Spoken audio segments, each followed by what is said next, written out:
Nolan failed his mission because Earth changed him. That's the whole story. Anissa is a different conversation entirely. Unlike Thrag, she's capable of being changed by Earth. We know this because it happened. In the comics, after the war, she settled on Earth, fell in love with a human named Scott Murphy, and by the end of the series, she was defending the planet she was sent to conquer. She died protecting Eve. The woman who arrived as a soldier chose a different ending. That's what makes Anissa the most interesting candidate for this question. With Thrag, you're asking what happens when someone incapable of change gets sent to Earth. With Anissa, you're asking what happens when someone capable of change gets sent earlier, before the war, before Scott, before any of the conditions that produced her transformation in the comics were in place. The question isn't whether Earth could get to her, it can. The question is, could it get to her fast enough, and what it costs along the way? Picture the 1980s. The Empire assigns the long infiltration mission to Anissa instead of Nolan. She's over 1,000 years old at that point, significantly younger than Nolan's 2,000 plus, but still more than capable of running a decades-long cover. She's intelligent, disciplined, and when she chooses to perform warmth, she can do it convincingly. The show makes this visible in season 2 when she shows up dressed as Mark's date, holding a normal conversation at a restaurant before threatening Amber's life in the same breath.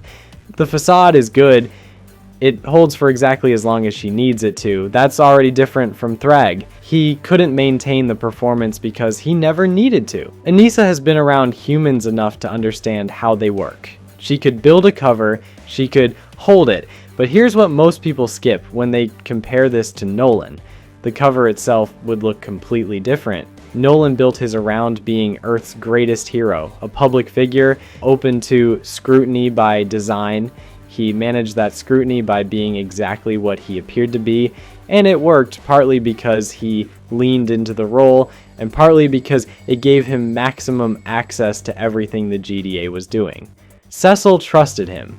Earth's defense architecture was essentially built with Nolan's input. The infiltration worked because Nolan was inside every room that mattered. Anissa wouldn't build it that way. Her season 2 appearance tells you her default operating mode. She arrives quietly in civilian clothes at a restaurant. She doesn't announce herself as a Viltrumite to the general public. She doesn't want the spotlight. She wants leverage. The approach she uses with Mark tells you everything. Quiet conversation first, threat underneath it, force only if needed. She's not trying to be seen, she's trying to control what people know. So Anissa's infiltration probably runs quieter and lower to the ground than Nolan's. A civilian identity rather than a superhero one. A life built close enough to Earth's power structures to matter, but not so visible that every decision she makes gets scrutinized. That's harder for Cecil to catch. Nolan was always in the room, which meant Cecil always had eyes on him. Anissa, further from the center of Earth's defense operations, would be harder to read, harder to monitor, and harder to move against when things eventually went wrong. So, yeah, the trade-off is influence. Like, Nolan being Omni-Man meant he had direct access to every major crisis Earth faced, which gave him 20 years of opportunities to subtly undermine defenses and assess vulnerabilities. Anissa, running a quieter cover, would have less of that access. She'd gather information more slowly. The mission would take longer to reach its endpoint, but she'd probably get there without anyone realizing she was a threat. Until it was already too late to stop it, Nolan became Omni-Man. A beloved public hero, the most trusted figure on the planet. Cecil Stedman's closest ally, someone the world looked up to without question. That required Nolan to lean into it, to show up for people in ways that felt real over 2 decades. The cover worked because it stopped being a cover at dinner point. He was performing a version of himself that became more real over time. Anissa would have done it differently, and the episode that introduces her tells us how. When she shows up on Earth to check on Mark's progress, she helps him stop a giant monster attacking a cruise ship. She saves people, she fights hard, and she's good at it. But the moment the threat is handled, she pivots immediately to pressuring Mark about the mission. The heroism was just a demonstration of ability. She's using the rescue as an argument, showing Mark what Viltrumite protection looks like, trying to make the case for the Empire through the evidence of the moment rather than out of any genuine concern for the people on that ship. That's how her infiltration would have run. The cover holds. The hero work gets done, but only insofar as it serves her needs. Cecil built his trust in Nolan through small moments that felt real because they kind of were. With Anissa, something in those moments would feel slightly off. Nobody could name it, but over 20 years, that kind of thing adds up.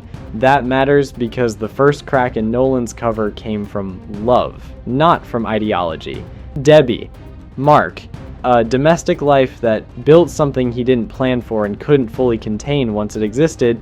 Anissa's version of that has to come from somewhere different because Anissa's relationship with humans in the show isn't built around family the way Nolan's was. She doesn't need a child to anchor the cover. She doesn't need a marriage that goes 20 years deep. What the comics show is that she needs something much simpler. One person who treats her like a person rather than a soldier. Scott Murphy isn't a dramatic figure. He's just someone who saw her and stayed. That's a different kind of vulnerability than Nolan's. Nolan's weakness took years to form because it was built from marriage and parenthood. Anissa's crack, when it came, formed around a single relationship, which means it could form faster. It could form around someone she meets 7 years in. It could form around someone she meets while the mission is still running smoothly. And because it's quieter than Nolan's, the Empire wouldn't see it in time to do anything about it. Anissa, building a cover that stays more guarded, more professional, more tactical, means the right person has to show up at the right time to save Earth. Here's where it gets harder to call. In the comics, what changed Anissa was Scott Murphy, a human man she met after the war, years after the events of the show's main timeline, when she was already living on Earth openly rather than undercover. She fell in love with him the way people fall in love, slowly, through ordinary moments, and that reshaped what she cared about. By the end of the series, she was willing to fight and die for Earth because of who she'd become through that relationship. The comics don't give Scott much page time. He's not a grand figure. He's just a man who made her feel something she wasn't expecting to feel, and she let it happen. Now, compress that timeline. She needs a civilian life to maintain the cover, which means a home, probably a job, relationships that look convincing to the people around her. The mission requires her to form at least the appearance of human connection. Does the professional discipline she has keep her from letting that cover life go further than useful? Nolan didn't keep that discipline. He didn't just perform being a husband and a father. He was one in all the ways that ended up mattering. Anissa, more guarded, might have drawn a harder line, kept the relationships functional rather than real, allowed closeness without vulnerability, or she might not have. The comics already kind of proved that Scott got through, and if the right person showed up early into her mission instead of years after the Viltrumite War, there's nothing to say she'd have been immune to it then. Put her on Earth early enough and she probably ends up somewhere similar to where Nolan ended up. The difference is what gets her there. With Nolan, it was Mark. Whatever Nolan told himself about Viltrumite superiority, raising Mark turned into something his ideology couldn't override. The love couldn't be rationalized away. When the moment came, Anissa's version of that would look different. The comics tell us her specific weakness. It's a husband who, by her own admission, helped her become a better person. So it really comes down to one thing. Does the mission give her that person before it's over, or does the distance she keeps prevent it from happening at all? Anissa without Scott Murphy is just a Vil soldier following orders, more guarded than Nolan, less likely to form the specific attachment that derails everything. She runs the mission cleanly, weakens Earth's defenses from the inside, and when the Empire arrives, there's no Omni-Man, there's also no Mark. Mark is specifically the product of Nolan and Debbie. A different Viltrumite doesn't recreate that, and no Mark means the entire chain of events from the series doesn't exist. Mark survives the Season 3 conquest fight because of who he is. a person whose grief and rage can temporarily push past what would normally cap his output. He beats Conquest barely through refusal to quit, rather than superior fighting ability. He's the key factor in the Viltrumite War, not because he's the strongest person involved, but because he fights differently from pure Viltrumites. The human half is the variable the Empire didn't account for. The extra 30 to 40% that unlocks when the people he loves are in danger doesn't exist in a soldier raised on Viltrum. It exists in someone raised by Debbie Grayson. Without Mark, Earth's resistance to the Empire runs on Cecil, the GDA, and whatever heroes they can field against beings who are each individually capable of doing what Nolan did to the Guardians in Episode 1. In a Viltrumite fight, one-on-one, Earth's best heroes lose. The Guardians prove that. Cecil's arsenal fills the gap somewhat. The inner ear frequency is a real weapon. Robots' anti-Vil drones built from volcanic tempered titanium, cut at specific angles to produce the disorienting resonance when struck, are a genuine threat to a Viltrumite who doesn't know they're coming. But those tools were developed through covert study of Nolan's biology, through access to Mark's medical data, like the specific accident in Atlantis, where a sea creature's scream incapacitated him and gave the GDA their first evidence of the frequency weakness. None of that research happens if Anissa is running a quieter civilian cover instead of being Earth's most public hero. Cecil doesn't get close enough to study what she is. Their weaknesses stays undiscovered. In that version of events, Earth falls. Maybe not quickly, probably not without a fight. But the outcome is settled before the fighting starts because the tools that might have shifted it were never built. But if the conditions do align, if somewhere in the course of the mission she meets someone who gets through, the story goes somewhere different. Nolan's arc across 4 seasons is built entirely on guilt, the weight of what he did, and the impossibility of fully undoing it. He nearly killed his son. He killed the Guardians. He spent decades lying to a woman who trusted him completely. Everything he's done since Chicago has been in the shadow of all that.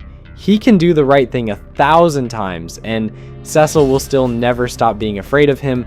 The redemption is permanently partial. Anissa doesn't work that way. In her final moments, she tells Eve to tell Mark she's sorry, but that she doesn't regret the choice she made.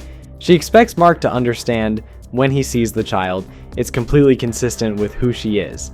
She doesn't move away from things. She moves toward them. She doesn't change through loss and guilt. She changes by finding something important.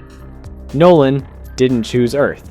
He failed to complete the mission because love paralyzed him at the critical moment. There's a difference between stopping and choosing, and Nolan stopped. Anissa would choose Iazordi out loud. With full understanding of what she was doing, she'd walk away from the Empire not because she broke, but because she decided. That's a different foundation for everything that follows. Whether that makes the outcome better for Earth depends on timing. Anissa fighting alongside humanity during the war would be an enormous asset, not burdened by Nolan's complicated relationship with both sides. A changed Anissa, who changed too late after the Empire had already made its move, is just a different kind of tragedy. There's also the power difference. Anissa beat Mark badly in their Season 2 fight. He didn't land anything that threatened her. The gap between them looks similar to the difference between Season 1 Nolan and Season 1 Mark. She's not Thrag level, but she's meaningfully stronger than where Mark is when he first puts the suit on. That means the version of confrontation that happens with Anissa instead of Nolan depends entirely on who she's up against and what she wants. Nolan's Season 1 finale fight wasn't really a fight, it was a lesson. He was trying to break Mark psychologically, not physically destroy him. He wanted Mark to understand, to give up human attachment and choose the Empire. The violence was the argument. He went further than he planned because Mark kept refusing, and the refusal made Nolan angry in a way the mission wasn't supposed to allow. Anissa in the same situation is colder, less personal. She'd approach the confrontation more like she approached Mark in Season 2. A diplomatic conversation first, a demonstration of force if the conversation fails. That is what makes it worse for Earth, not better. Nolan held back because the fight was emotional. He had skin in the outcome in a way that made him hesitant, inconsistent, ultimately unable to finish. Anissa doesn't have that problem. She'd set a threshold. If anyone refuses to cooperate, they become a liability to the mission and get dealt with accordingly. Earth survives the Season 1 finale because Nolan stops Despair Mark.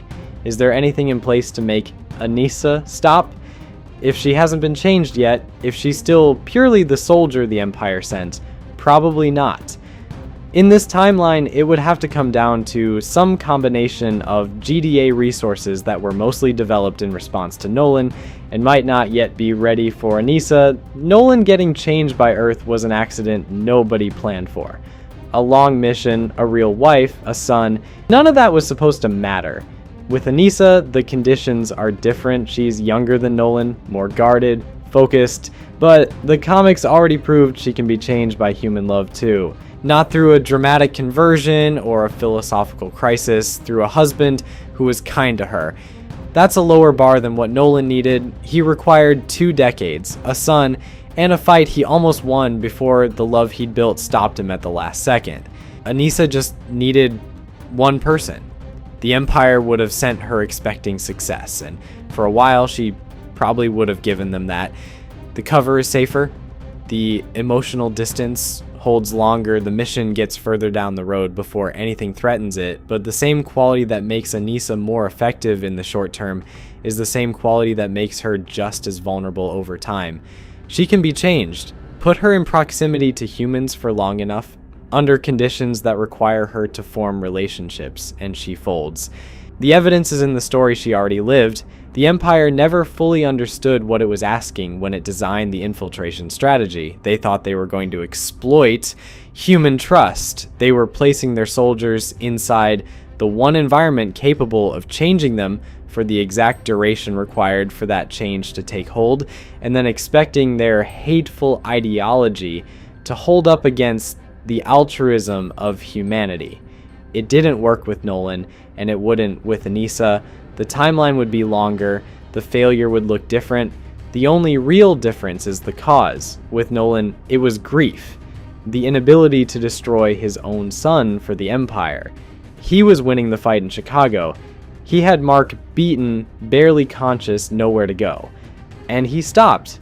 2 decades of loving someone created a fault line in him, and the Chicago fight ran directly along it. With Anissa, it wouldn't look like that. She doesn't break under pressure. The comics show you a woman who goes through terrible things, including the fallout of her own worst choices, and keeps moving forward. She changes because she gained something, not because she was afraid of losing something. She has a relationship that goes deeper than the mission requires, like a life that starts to feel like hers rather than a cover. The same kind of thing that rewired Nolan, just running through different emotional wiring. You wouldn't see it building. Neither would she. Probably until it was already done. Nolan's change announced itself in Chicago because he'd been suppressing it for years and the fight forced it into the open. Anissa's would be quieter, a morning where she makes a choice that has nothing to do with the Empire, a conversation she has because she wants to, not because it serves the cover, a small moment that, when looked back at, was the moment the mission stopped being the point. The Empire would have no way to see it coming. The entire post-Scourge virus strategy is based on the assumption that Viltrumite conditioning is stronger than any environment it's placed in. Nolan proved it isn't. Anissa would have proved the same thing, just more slowly and with less noise. They built a strategy that required their soldiers to live like humans. They never fully thought through what that would do to them over time. In the show's actual timeline, the coalition of planets eventually gets Nolan on their side. He becomes one of their most valuable assets. He knows the Empire from the inside. He knows how it's fight, how they think, where the pressure points are, who the key figures are. His defection is a big part of what makes the Viltrumite War winnable at all. Anissa doesn't defect the same way. Her arc in the comics ends with her defending Earth, but she's defending it against Thrag's faction specifically, not against the Empire as a whole. She became loyal to the people she lived among. That's different from becoming an enemy of the people who sent her. Nolan crossed that line completely. Like, Anissa's decision to fight Thrag is more selfish. Even a changed Anissa probably doesn't give the Coalition what Nolan gave them. She'd fight for the people she cared about. She's probably not handing over 20 years of intelligence about military structure. Without Nolan working from inside the Coalition, the war becomes much harder to win. Theta still has the Scourge virus, but deploying it requires knowing where the mites are and how they're positioned. That intelligence is almost impossible to gather without someone who spent 2,000 years living as one of them and decided to fully switch sides. So whether Earth and the Coalition survived this version of events depends on a lot more than just whether Anissa fell for a human.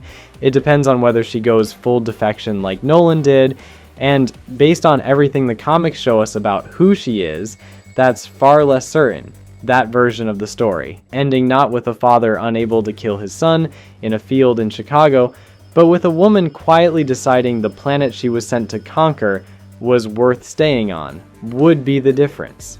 If Invincible has taught us anything, it's that the most dangerous thing you can do to a Viltrumite is give them time. If you like this breakdown, like and subscribe for more videos covering everything Invincible.